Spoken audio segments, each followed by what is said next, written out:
Hello बच्चों, आज हम लोग पढ़ेंगे बिहार बोर्ड एग्रीकल्चर क्लास 12 का लेक्चर 4 पढ़ेंगे, यानी न्यू टॉपिक का लेक्चर 4 पढ़ेंगे। अब जो है पूरा लेक्चर जो है ख़त्म होने ही वाला है, यानी सिलेबस आपका ख़त्म होने वाला है।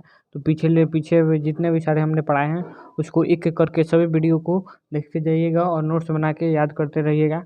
और कोई भी डाउट हो तो कमेंट भी ज़रूर कीजिएगा। और चलिए आज शुरू करते हैं। तो आज शुरू करते हैं, टॉपिक है एक फल परिरक्षकों का नाम। तो क्या होता है फल परिरक्षकों का नाम, कौन कौन है? पोटेशियम मेटाबाइसल्फेट सोडियम बेंजोएट जो है फल परिरक्षकों का नाम है, पूछ सकता है। तो आप ये पूछा भी है शायद 2023 में, ठीक है, 2023 में पूछा हुआ है। पोटेशियम मेटाबाइसल्फेट और सोडियम बेंजोएट है फल परिरक्षकों का नाम है, ऐसा पूछ सकता है। दो फल परिरक्षकों का नाम बताइए। और उसके बाद क्या है, हरी खाद वाली दो फसल। तो हरी खाद वाली दो फसल कौन कौन है? सनई ढांचा जो है इसका हरी खाद वाली फसल है। उसके बाद क्या है, प्याज के दो किस्मों के नाम लिखे, ऐसे भी पूछ सकता है। और प्याज को हमने पढ़ाया भी है, वहाँ पे भी आपको बताया गया है। तो भीमा सुपर, भीमा लाल और पूसा सफ़ेद जो है प्याज के किस्में हैं। अब क्या है, काजू का प्रसंस्करण। तो काजू का प्रसंस्करण में क्या क्या होगा, कैसे कैसे होता है इसका प्रोसेसिंग, इसको भी हमने पढ़ा है, लेकिन फिर से हम पढ़ा देते हैं। रोस्टिंग, रोस्टिंग यानी कि आपको काजू भी पढ़ना पड़ेगा, यानी सब जितने भी सारे अगर नहीं पढ़े हैं आपको एक एक करके वीडियोज़ को पढ़ना है। ज़्यादा वीडियोज़ तो नहीं है, आप चाहिएगा तो आराम से क्लास को कर लीजिएगा। 1 महीने में तो आराम से कर सकते हैं, बिल्कुल आसान तरीके से, अगर एक एक करके डेली अगर आप दो दो करके देखिएगा तो, ठीक है। तो चलिए, रोस्टिंग होता है काजू का प्रसंस्करण में पहला रोस्टिंग, यानी तो जल की मात्रा कम करने के लिए सिकाई की जाती है। रोस्टिंग मतलब सिकाई करना, मतलब सेकना।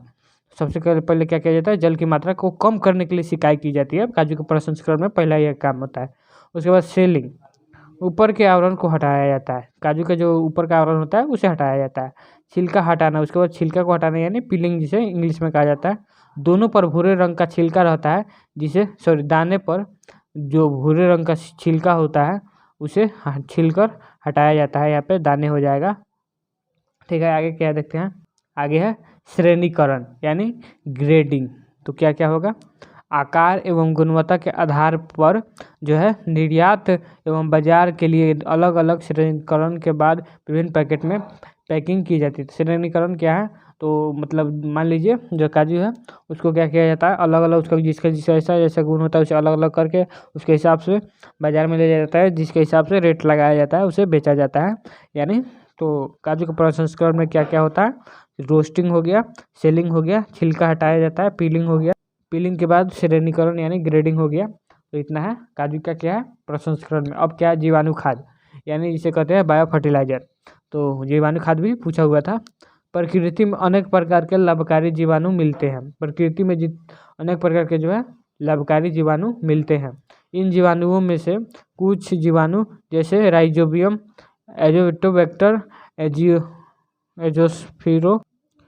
एजोस्पिरिलियम, एजियोला इत्यादि हवा में उपलब्ध नाइट्रोजन को नाइट्रोजन यौगिक में परिवर्तित कर नाइट्रेट यौगिक को मिट्टी में मिला देता है, जिसमें मिट्टी में उर्वरा शक्ति बनी रहती है। जीवाणु खाद का यही फायदा है। एजोटोबैक्टर हो गया, एजोस्पिरिलियम, उसके बाद एजोला हो गया, इत्यादि जो है जीवाणु खाद है। एग्जाम में पूछता है, आप इतना लिख दीजिए, काफ़ी है। आगे देखते हैं क्या है, उसके आगे पूछता है वर्मी कंपोस्ट क्या है, ये भी पूछता है।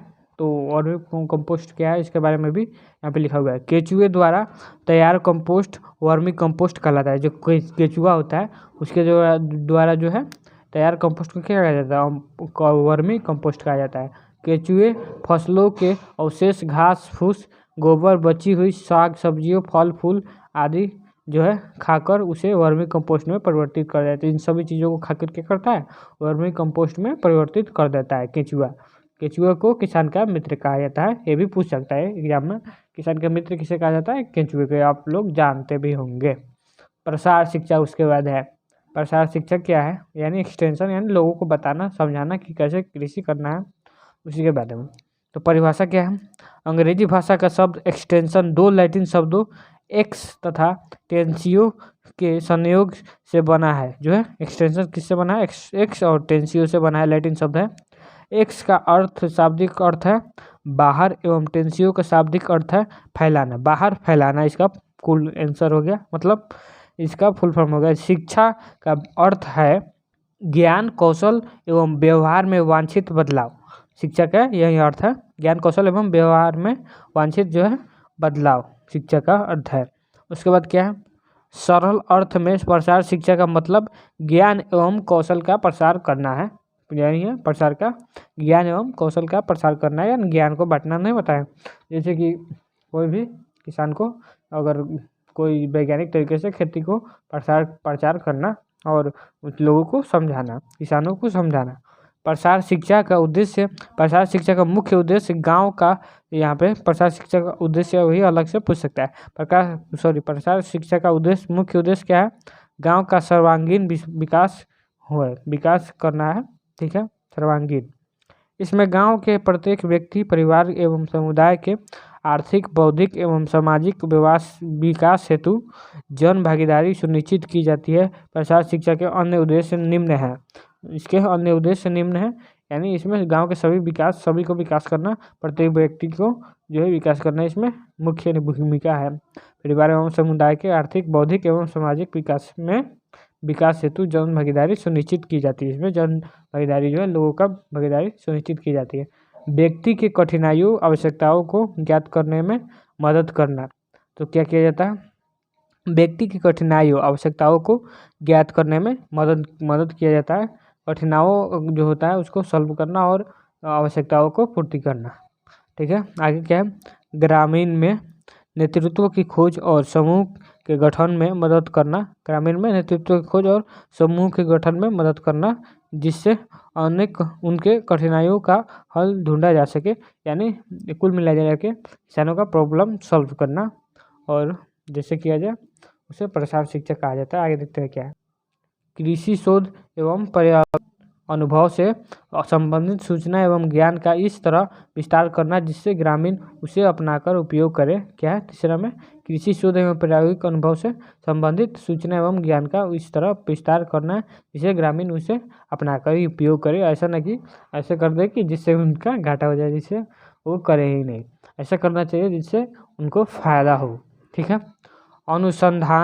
अनुसंधानकर्ता एवं कृषक के बीच कड़ी का काम करना जिससे आवश्यकता के अनुरूप शोध कर हल ढूंढा जा सके, यानी उसका हल जो है ढूंढा जा सके किसान का। आगे देखते हैं क्या है, आगे है प्रसार की विधियाँ क्या क्या है, ये भी पूछता है।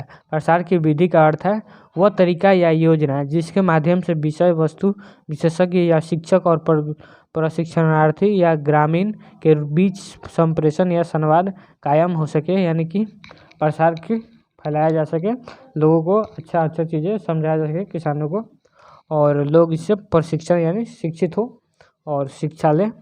प्रशिक्षण हेतु अनुकूल तत्व जो है, प्रशिक्षण हेतु क्या क्या तत्व होना चाहिए, भौतिक सुविधा होना चाहिए, स्थल जहाँ प्रशिक्षण होता है, जहाँ प्रशिक्षण दिया जाता है उसकी अनुकूलता होना चाहिए, अच्छा जगह होना चाहिए। प्रशिक्षणार्थी कृषक, ग्रामीण युवक, ग्रामीण महिलाएं इत्यादि। प्रशिक्षणार्थी कौन कौन हो जाएगा, यानी जो सीखने वाले हैं, कृषक, ग्रामीण युवक, ग्रामीण महिलाएं इत्यादि जो है प्रशिक्षणार्थी होंगे, सीखने और सिखाने वाले हो जाएंगे। उसके बाद विषय वस्तु, तकनीक, उसके बाद नवीनतम ज्ञान होना चाहिए, तकनीक होना चाहिए, अनुसंधान या स्थानीय समस्याओं को निराकरण के उपाय, अनुसंधान या क्या होना चाहिए, यानी कुल मिला जुला के समस्याओं को विषय वस्तु होना चाहिए, यानी वो समान होना चाहिए जिससे समस्याओं का समाधान किया जा सके। प्रशिक्षक, प्रसार कार्यकर्ता, वैज्ञानिक, प्रगतिशील कृषक जो है प्रशिक्षक हो, यानी सिखाने वाले, या प्रशिक्षणार्थी हो गया सीखने वाले। और प्रशिक्षण उपकरण कौन कौन हो गया, यानी जो कहते हैं गैजेट, तो जिसके माध्यम से विषय को बताना है, जैसे पोस्टर, चार्ट, प्रोजेक्ट जो है प्रशिक्षण उपकरण है। आगे देखते हैं क्या है, तो गाइज इसमें जो है दोस्तों, इसमें प्रशिक्षण में और प्रसार शिक्षण में यही सब पूछता है। कोई भी डाउट हो, इसमें नहीं समझ में आया या फिर समझ में आया, जो भी हो कमेंट करिएगा। आशा करता हूँ समझ में आया होगा, और अच्छे से पढ़िएगा अपने से खुद से, तो समझ में गारंटी आएगा। और यहाँ पे कुछ चीज़ें हैं और जैसे कि 1 हेक्टेयर में कितना बीघा होता है, तो 4 बीघा होता है, यानी 3.95 बीघा लगभग होता है, और यह 4 बीघा माना जाता है। 2.47 एकड़, इसे 1 हेक्टेयर बराबर 2.47 एकड़ होता है। 1 एकड़ में कितना होता है, 1.6 बीघा होता है। ठीक है, 32 कट्ठा होता है, 1.6 का 32 कट्ठा होता है। 1 कट्ठा में 20 धूर होता है, 20 धूर, और 1 बीघा में कितना होता है, 20 काठा होता है। ये सब जो है आपको याद रखना है, काम आएगा। और आज के वीडियो में इतना ही, मिलता है अगले वीडियो में। तब तक के लिए चैनल को सब्सक्राइब कीजिए, वीडियो को लाइक कीजिए और अपने दोस्तों के पास भी शेयर कीजिए। जो आपका एक सब्सक्राइबर हमें मोटिवेट करता है, तो चैनल को सब्सक्राइब जरूर करें। मिलते हैं अगले वीडियो में, तब तक के लिए बाय।